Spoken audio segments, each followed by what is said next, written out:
Distinguished guests, ladies and gentlemen, we begin our array of international dignitaries with a longtime friend of the Iranian resistance and residents of Ashraf 3 for more than 2 decades.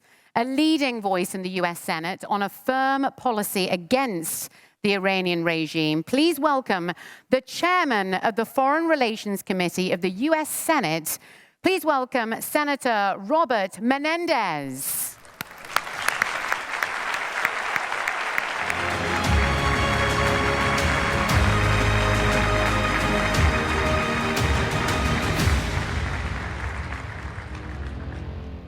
Hello, this is Senator Bob Menendez, the senior senator from New Jersey and chairman of the Senate Foreign Relations Committee.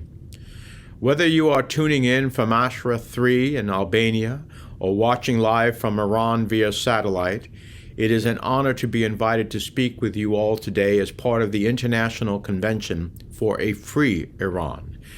And I'd especially like to thank Meriem Rejui for her leadership and contributions to this movement.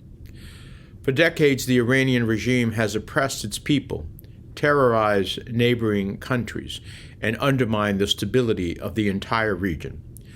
While the Iranian Revolutionary Guard Corps carries out terrorist campaigns abroad, Iranian security forces imprison innocent civilians at home, often for no other reason than because they were peacefully protesting the regime's brutality. While Iranian drones loaded with ball bearings and shrapnel hit American facilities, the regime works to stockpile nuclear material and advance its nuclear program.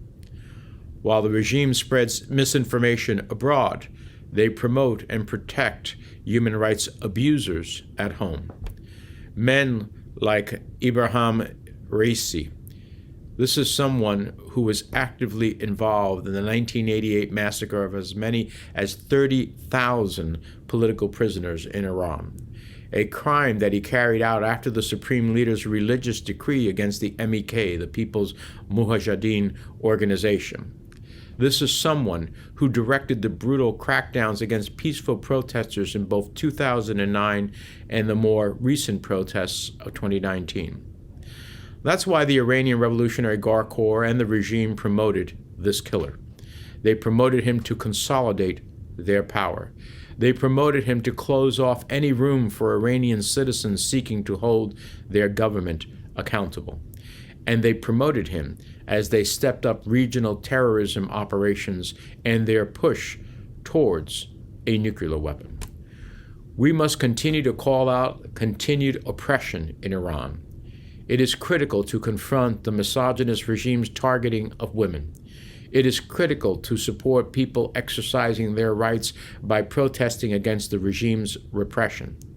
Indeed, with every building that collapses, with every water shortage, with every currency devaluation, the protest movement expands. I have long hoped that any Iranian leader would truly respect and represent the will of a majority of the Iranian people who want a government that responds to their needs and respects their rights, people who would far prefer an Iran that is a responsible member of the international community, an Iran that respects the rights of all those who live within its borders, regardless of their ethnic backgrounds and beliefs, an Iran that is focused on the prosperity and well-being of all its people.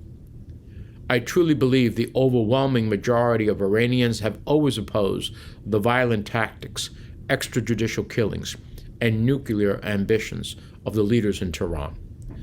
But the Iranian regime continues to play this nefarious role.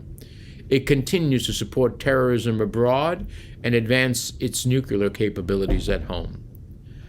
Unfortunately, despite severe overtures from this administration to engage in a constructive dialogue on Iran's nuclear program, a return to the 2015 deal is not only unrealistic and unproductive, it is a fantasy.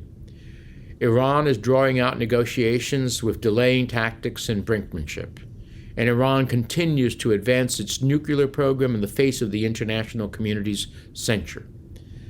And so it is time for us to send a message that we will do whatever is necessary to ensure that Iran never achieves a nuclear weapon.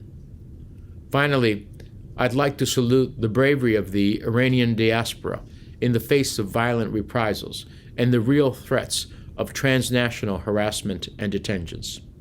Let us come together and stand up for the Iranian people struggling for a country that respects human rights and the dignity of all people. And let us continue to fight for the freedom and justice every Iranian deserves. Thank you.